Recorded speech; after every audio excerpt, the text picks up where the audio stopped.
Hello and welcome back to Education on Fire. Today I'm delighted to be chatting to Adam Adler, and he's a Charleston-based founder and investor focused on building technology that creates healthier and more sustainable systems for families, communities, and the next generation. Now, the idea for Wyzly didn't come from a pitch deck or the boardroom, it came from Adam's daughter, and at 7 years old, she proposed the simple idea that every parent instantly understands. What if kids could earn screen time by learning first? That moment sparked the creation of Wyzly, a learn to earn screen time platform designed to eliminate daily screen battles without punishment or restriction. Now, drawing on more than 20 years of experience in private equity, data driven businesses, and system design, Adam built Wyzly from the ground up.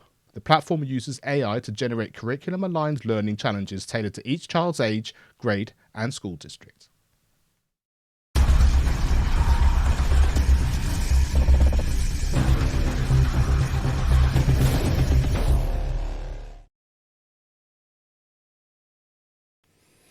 Hi, Adam. Thank you so much for joining us here on the Education on Fire podcast. Always great to chat to people from across the pond, so to speak. And I really love the innovation that happens when it comes related to our own children, as it were. The acronym FIRE that we had on Education on Fire came from a conversation I had with my daughter on the way back from a gym session one day. So I know that the story of Wyzly and all of that is related to your daughter as well. Yeah, so really looking forward to chatting about that.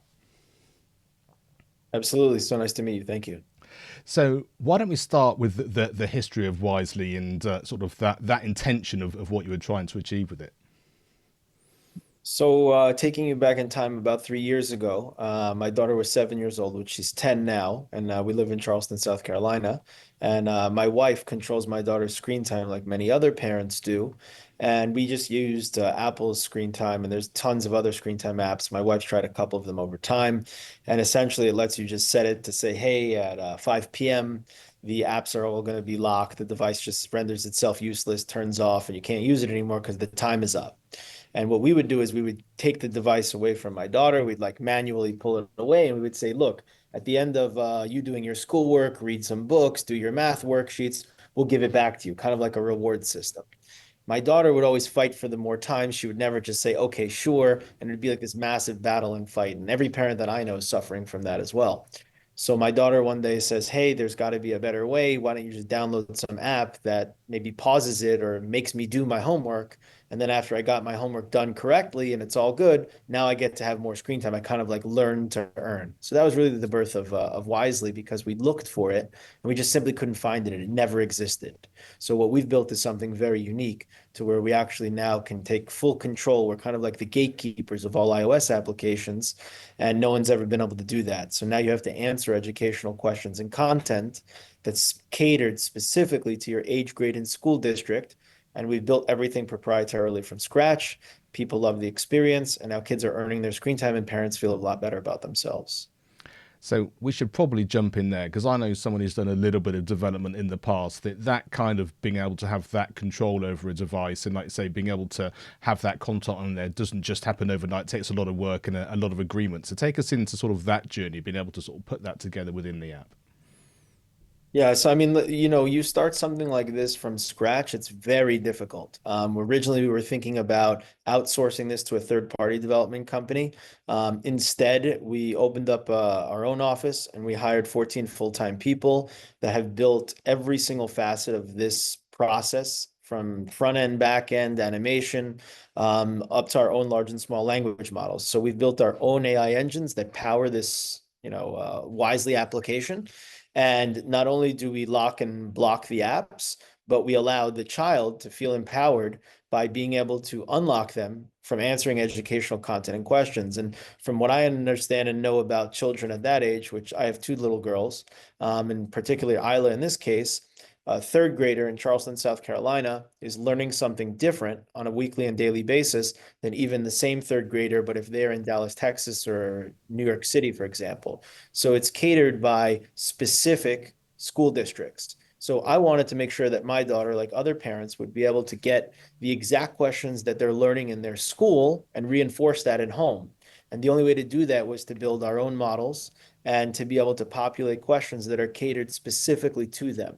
And then over time, as they answer questions, our AI actually learns and understands the child and improves the experience by asking ever so slightly harder or ever so slightly easier questions to help continue to improve their educational experience, which is very unique because there's no other educational app that we're aware of that does that as well. So customized user-centric questions, experience that gets harder or easier, so allows kids to become more proficient in each subject, and then an unlimited number of subjects that is exactly what they're learning in their school. So they feel, empowered, and they feel that they're getting an experience that they were already getting at school and just further reinforced at home to improve over time. I love that. And we should probably also talk into your sort of background behind the scenes. This wasn't just a kind of a aha moment in terms of, yes, this will really support my daughter. Of course, you've got a background in tech and sort of building these sorts of things as well. So give us a little bit of that potted history as well. Sure. So I've been running my own private equity business called the Adler Fund for the last 22 or so years. And the basis of the fund is real estate. And we've invested in 16 businesses over the course of the last 22 years. A few of them have been owner operated by myself. And we invest in other founders. We run our own companies. We make acquisitions in specific spaces that we think we can add value to it. And then we've had a historical track record of essentially winning in certain categories, and it's a difficult space to be in, but we've done quite well so far over the years. And I had a very successful company, which was Fuse, which it was a technology-based company, but not technology like this. It was a biotechnology, and we delivered drug actives in a unique manner under the tongue or through the skin. This company went public, and I served as the CEO of that company as well, and exited that company, which went private. So we've had a good track record. We have an idea of how to take on projects like this, and we have a great team behind us. But this was a very unique foray into doing something with my own daughter, who is very young, but she had the idea. She's pushed hard for each category. She actually is in homeschool right now so that she can work full time on this business with me and also be a student in homeschool. So she's taken off from traditional school for the last year, and she's very involved in Wyzly. She also does competitive gymnastics. So like between gymnastics and Wyzly and school, she's a very busy kid. But it's been outstanding to work with her and put together something like this that's very special. And so far, the feedback from parents and children have been, I mean, outstanding. We have yet to really hear anything negative about this. When you tell a parent or even a child, hey, you can learn your screen time by earning the time from educational enriching content, seems to be just a win-win across the board. And so take me into some of the things you've learned by, like, say, working alongside your daughter sounds a little bit formal, but just that sense of the things you thought the app might be good at, or the way you might actually put it together, as opposed to, like, say, what that sort of 7-year-old back then or 10-year-old now, in terms of being able to say, actually, no, I think this works or that works, that kind of then helped you sort of put the format together or the structure together, which was, like I say, surprising to you, or in a different kind of context than you would have initially maybe done it yourself. Yeah, I think if I had to build the entire app myself without a child involved, as funny as it might sound, it would have turned out a lot worse. I give my daughter a lot of credit. That instant user feedback of and her intuitive nature of where this button should go, or is that question relevant? Is it phrased properly for me? Is it too hard, too easy? From a kid's perspective, was invaluable. So the app has made a ton of strides solely because of my daughter. We have put some other children in there from friends and family and feedback. We've brought in 5 different teachers from around the country, a principal and vice president of a school district, to come and take a look at what we were doing to help give us feedback. We also brought in a licensed mental health counselor who has a 20-year career from UC Berkeley, specifically catered toward children's behavioral health and mental health, because as a lot of people know, and it's just common knowledge now, that too much screen time is really detrimental to kids' mental health, behavioral health, causing ADHD, a ton of other issues for children. So we wanted to find ways to actually manage the screen time. So of course we can't cure those things, and we don't claim that, but to mitigate a lot of the issues that become of just consistent iPad use and what my daughter calls as nonstop doom scrolling. Wyzly, because of my daughter, actually has a feature to where we manage the screen time specifically for the child. Nobody else does that in the whole world. So we're taking real science and data and making decisions when to pause the device. So you might be watching YouTube for 30 minutes, but your parents said you could have 4 hours for today of device use. Well, our AI brains are going to pause the device at certain points in time during the daytime and say, hey, let's take a break. Let's answer a few educational enriching questions. And that break, and not the consistent monotonous use, was my daughter's idea. And we further solidified how to take these breaks and how to build this model with our mental health counselor, who is the expert in children. I think the thing that I find fascinating about that in a really positive way is the fact that, like, say, you can broadly talk about screen time, and whether that's TV, phones, iPads, whatever that happens to be. But like I say, that's different than the doom scrolling thing, or the fact that something which is mindless. And I think sort of distinguishing between that and actually then understanding that what you're trying to do and how you're trying to do it and why you're trying to do it actually makes children as well as the parents actually think about what type of content, but also the, like say, maybe the brain activity or the way your child is actually working within their mental health, working within their day-to-day flow, isn't just about physically looking at this one particular screen for this amount of time. It's about what that content is and how that's actually affecting them. Yeah, I think the case of building a product that's by a parent or by parents, my wife has been involved too, and then for children with children was the best way to come up with something like this rather than, everything else that's out there in the market. They've been taking the same approach historically. I don't understand why. But everybody's approach has been, hey, we want to have full control of the device, and at some point in time, we lock and block it. And if I did that to you and I took away your phone, and I just locked and blocked it, and there was no way to unlock it without manually going in there, and your parent has to change it. That's what kids fight about, right? They go to the parent and they say, I need 20 more minutes. I'm in the middle of this Beast video. I'm playing Fortnite, whatever I'm doing.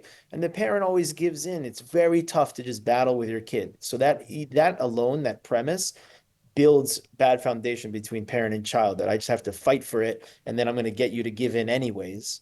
And we were giving in, so I could feel their pain, right? And then we would just rip away the iPad physically, and we would give it back to them as a reward system. So this just does all of that seamlessly. And parents were begging their kids to do learning apps or do their schoolwork. So we just vertically integrated everything, made a seamless approach that seems to be what everybody always wanted and just wasn't able to be pulled off before. And now we've done that.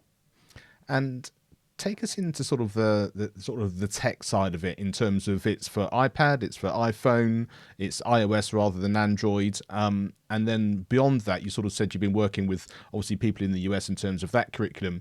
Is it available in other countries, and how is that development looking? So we spent about 2 years working with Apple to make sure that this was even possible. Because if you look at the market today, you'll see there's nobody that actually has this capability and is doing what we're talking about here on the phone today. So nobody else is doing that in iOS. So we wanted to start with iOS because we felt it was the biggest need in America. And then once we built the right product, come to market, which we only came to market at the end of January, and prove out that there was a need for this, which we're already doing, and then add on Android very likely in the beginning of next year. So 2027, we're already building for Android right now because we've gotten a ton of requests for Android. And currently it's only in the US. And as you go on the app and you download in the US, you'll see we pretty much have every single public school's curriculum on there as a capability of saying, hey, I go to this school, and we'll populate user-centric questions for your school. We also have homeschools and we have private schools.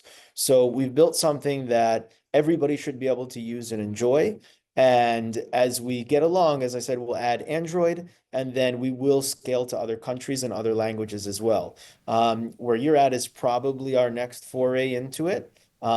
English seems to be as a normal approach rather than going to different languages as our next country. So UK is a big target for us. And then we can do any language and we can do any country. Obviously, somewhat limited resources. Of course, we're not the size of an Apple or a Meta. Hopefully, we'll get there one day. But just building a product without cutting any corners was our number one goal. So currently, iOS and America only today. And in terms of AI, and I think it's always worth touching on that these days, do you think this would be possible if you were doing it sort of pre-AI in terms of being able to deliver the content in the way that you want to do it now? And do you think that sort of power for good and that understanding of what is possible now that AI is sort of in our world is something that we need to sort of talk about in a more positive way, as opposed to just sort of some of the negative elements that we certainly hear a lot about on the news over here? Sure, yeah. So about 5 years ago, and going backwards, myself and my fund, we had zero exposure to AI, no investments in AI at all. We probably should have got started even prior if we could have, but we just had very little deal flow, nothing coming to us in that space. Over the last 3 years, Wyzly, in addition to two other companies that we've invested in, one of them that I'm even more active in, which is in the real estate space, is focused and almost solely based, and the primary foundation of the companies are based on machine learning AI. So to answer the question directly, is that Wyzly would never be even close to the product that it is right now without the ability for AI. But when we first started building it 3 years ago, we actually weren't building our own models, and we were considering and testing licensing other companies' content for the questions in curriculum. It wouldn't have been user-centric. It wouldn't have improved over time. We wouldn't have had this like nanny management option that I just described previously to actually manage screen time and interrupt it when we feel that it should be to break up the monotony. So we would be missing so many components, and we wouldn't be able to populate the questions as we do. It would just be more like, you opened up a textbook and it's not really in any specific order, and you can jump around and, you'll answer math, but it's so generalized and not user specific. So we would credit the AI to everything, and we've spent a vast majority of our capital building from a human perspective of the best people in that space, which we think that we have outstanding people with great experience, all the way up to the product itself. So AI is super important for us. From a balance standpoint, me as a parent, I don't think, and I don't want my own children to stop coloring, to stop writing, to stop reading actual hard textbooks and reading interesting books. But I also don't want to shed the ability for my children to have the most advanced technology also, because I think that they should have a fair balance in life and not only solely iPad and tech and not only solely reading, and give them opportunity for both.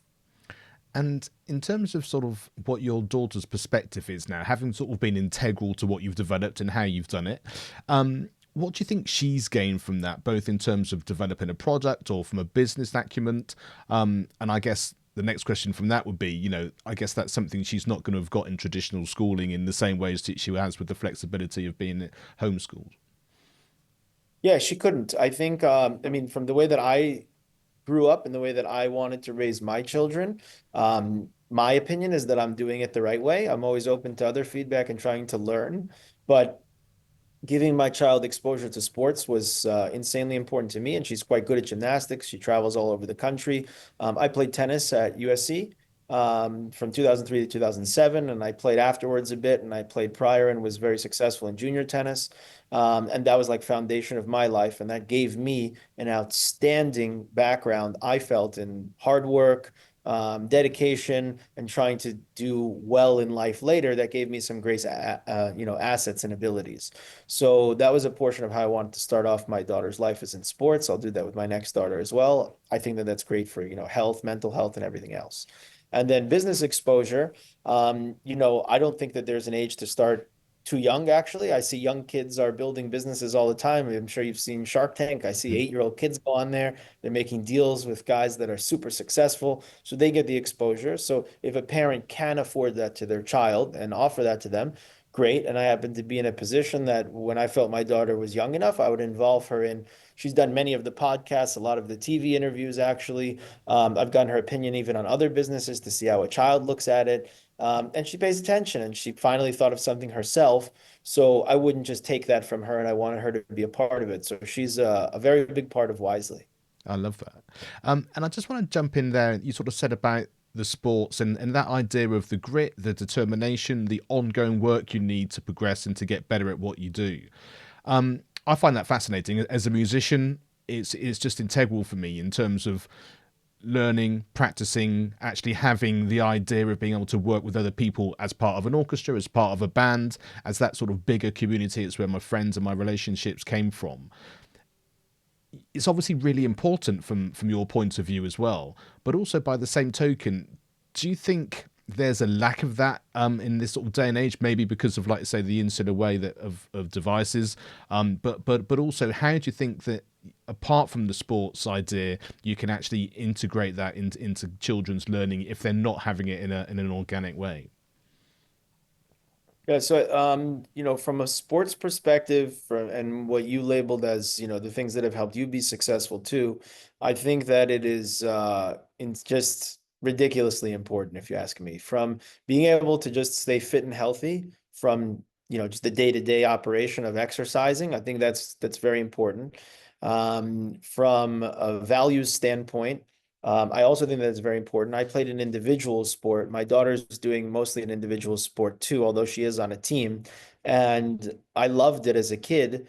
And that taught me a certain perspective. But the greatest experience I ever had in my life, outside of having my own children, way better than any business I've ever had or anything I've ever done, has been being on a team when I played tennis at South Carolina. The friends, the ability to actually play on the same team as somebody versus what was in an individual sport my whole life until I went to school when I was 19 years old, is very different. So I loved having teammates, working with people together, and actually having to win, having a doubles partner there and us winning together. So that was great. And that carried over a lot into business. And I'd say that one of my best assets is recruiting people and having people on my team, whether it be at my fund or other businesses, and being able to lead teams. And a lot of sports has helped me do so. And I hope to instill that in my daughter through sports, and then exposing my daughter early to business. And I do see a decline, which you had asked me about, in my opinion, of other kids and other families, because the device is so, whether it's iPad, iPhone, or whatever, started so early. And it's such an easy way to just give your kid the device if they're screaming, they're mad, at any point in time, the daytime that you just want to break, you give them that device. It's very easy for parents. And those habits are quite poor. I see a lot less kids riding their bikes outside, playing sports outside. So I tried just from an early age. My other daughter is 2. I already bring her on the tennis court. She can barely lift up the racket, and I have her like golfing the balls. And I do that every day with her at 6 in the morning. I take her out to the court. She wakes up early, and we go for 30 minutes, and she golfs the balls to try to start early. And I think it's a good balance. I don't think that I would ever want to restrict my kids from iPad or education, or any of those. I want to expose them to it all, and they're different than me, but I've grown up to be happy, and I hope that my kids can have the same happiness. And I think that's one of the key things, isn't it? Is the fact that children have grown up in this world. We can't talk about it.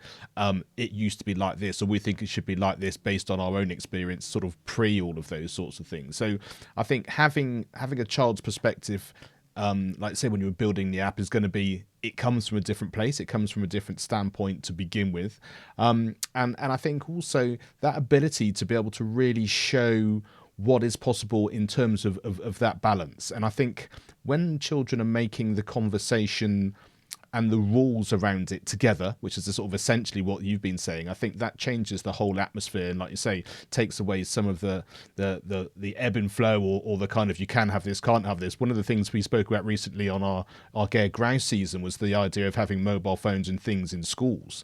And at the moment, certainly here in the UK, it's all about either banning phones or banning social media, and it's a big debate.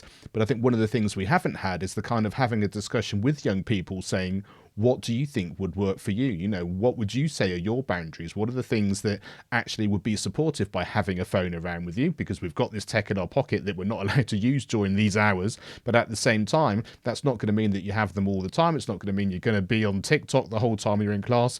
But actually, if you wanted to have a WhatsApp group with someone in a different country while you're actually learning Spanish or French or German, whatever that happens to be, maybe that's a good idea. And I think maybe it's time to have more of that conversation about how we can actually integrate all this tech in the modern world, rather than just a ban, or yes, you can have a complete free for all.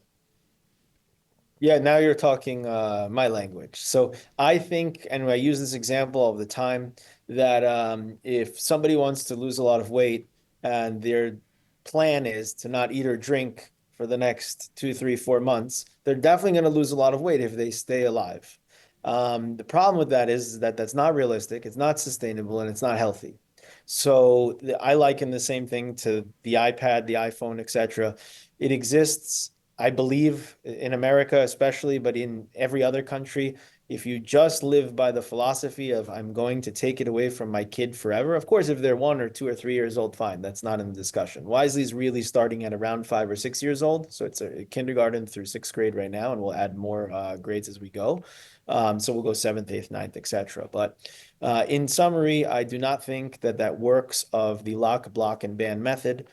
We've done a ton of research. We've spoken to thousands of parents, run third-party market research studies. We've read as much as you can read.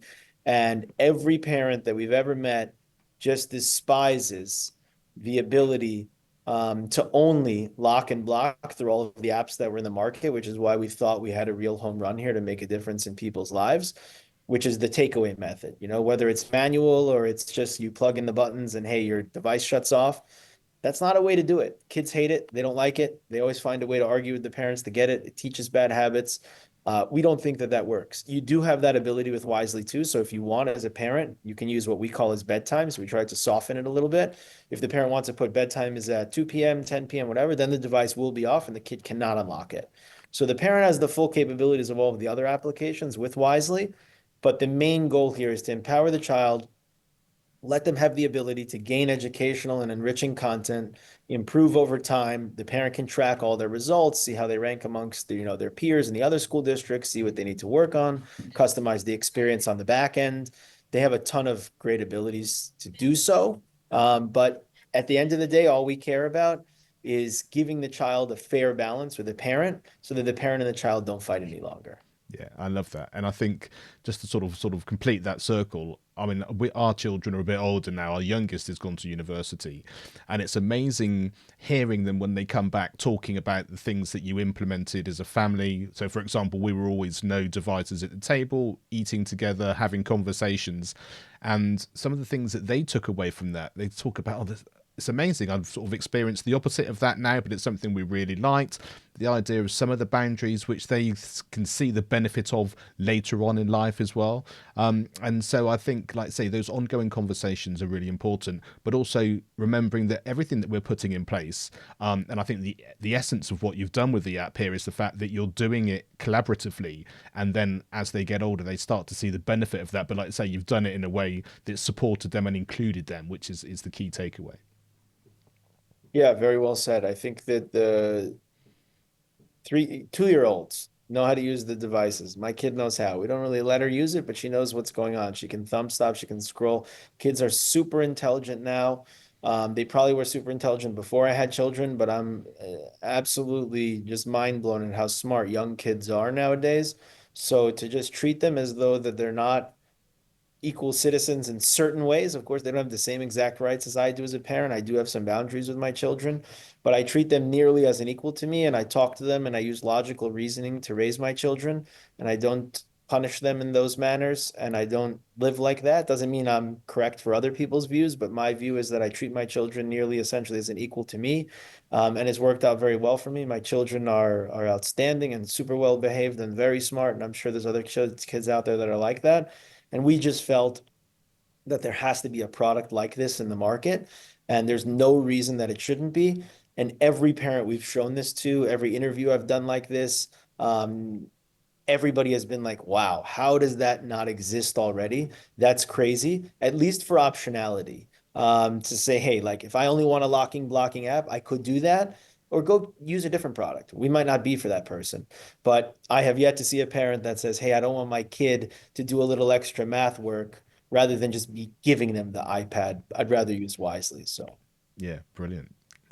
Now, obviously, the acronym FAR is important to us, and by that we mean feedback, inspiration, resilience, and empowerment. What is it that strikes you when you see that? Might be the collection of words or one individually. yeah, I would say that I would pick two of the words. I think we probably even used some of those words today, which would be inspiration and empowerment. So, inspiration for the product is clearly my daughter, and her vision and her brain behind how this will actually work. And it seems like she's done an outstanding job to do that. And then the empowerment piece is surely related to that we think that we're empowering children rather than only parents. which we felt has an unfair balance in the household and causes those problems because the kid is treated almost as like, the prisoner, so to speak, in the house, that they just get their stuff ripped away from them and then they fight and they get it back anyways. So now we're letting them be empowered, but through giving them something positive for their mental and their behavioral health of saying, hey, answer some questions, you learn. There's also a competitive nature to it with leaderboards and other things. It's very gamified. So kids are like, wow, I actually want to use this. I want to get the questions correct. I want to learn. And then, yes, they can use their YouTube or anything else, but they were going to get that anyways. And now we gave them something healthy and nourishing for themselves. Fantastic. Adam, thank you so much. It's great to sort of get the perspective behind it. I always think, all these things, whether it's a book or an app or whatever, they might look fantastic on screen when you go by, but to hear the story behind it and how all the personalities work and how these things are developed are really interesting. So where would you like people to go to find out more in terms of what's their best sort of touch point? Is it going to the website? Is it downloading the app? Tell us a little bit about that. Yeah, so the app is live in the App Store. Just go to the iOS store, type in Wyzly, Wyzly. You'll instantly find it. Just click at the top, it'll suggest it. We should be the only one, Wyzly, Wyzly, in the iOS App Store in America. And then there's the website, wyzly.com or wyzly.app. You can go to either one. There's a ton of information out there on the site. And then we're on some social media platforms too, like Instagram, TikTok, Facebook, etc. But I would really recommend just heading down there, checking out the app in the App Store, and downloading it and giving a shot. There's free trial on there for the app, so we don't charge anything for the first couple of weeks, and we'd love any feedback if anybody has any. Fantastic. Adam, thank you so much indeed. Send our congratulations to your daughter as well for sort of opening up that creative worm to be able to make this a reality. And yeah, thanks so much for joining us today. I will. Thanks so much for having me. Education is not the filling of a pail, but the lighting of a fire.